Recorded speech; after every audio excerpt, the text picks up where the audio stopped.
The day had started in a very normal way. I was just working, I was doing my usual job, I was planning my meetings for the afternoon, and then at around lunchtime I came downstairs and my wife was on the phone and I could tell something wasn't quite right. I got a call from the nursery. I couldn't make sense of what the staff person was saying. In my mind I thought she was saying, she's not feeling well, you need to pick her up. But she said, you need to go to the hospital. She was at nursery, she was eating lunch, and she got some food stuck in her throat. The kind of thing that can happen to anybody. They called the emergency services, the police arrived, the ambulance staff arrived. They did a great job, but they couldn't quite clear that blockage. It requires the experience of the air ambulance team to finally make that breakthrough and clear her airway. When the call first came through, it came through to us as a 17-month-old choking. And I'll never forget, actually, there was quite a striking appearance of Charlotte. She was lying on the bed, totally unresponsive at that stage where her heart was failing. I think there's no doubt in my mind that we only had less than a minute, probably a few seconds, to try and save her life. And it was quite clear that she would need help with her breathing in order to keep her stable for long enough for us to get her to hospital. And so at that point in time, after discussion between myself and Jake, we decided the only course of action was to do an anaesthetic at the roadside.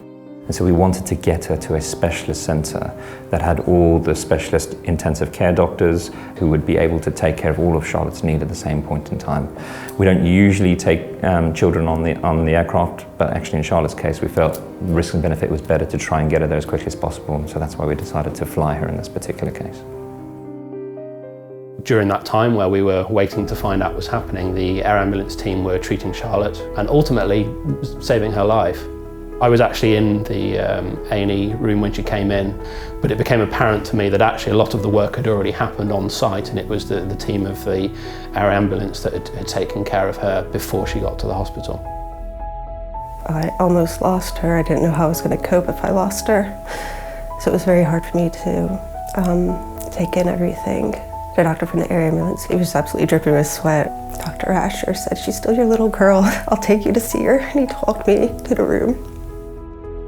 It's so important, that interaction for us with parents, because they need us to sit there and tell them what's wrong with their little girl, you know, what's happened, what we've done to her, you know, and what to expect. And they just need that human touch. She spent 2 days in intensive care at the hospital. We were nervous that she might not pull through. If she was okay, we were warned that she might have brain damage. And one of us handed her her blanket, and she said, "Blanket." And that for me was a really special moment, because I just knew that she was okay.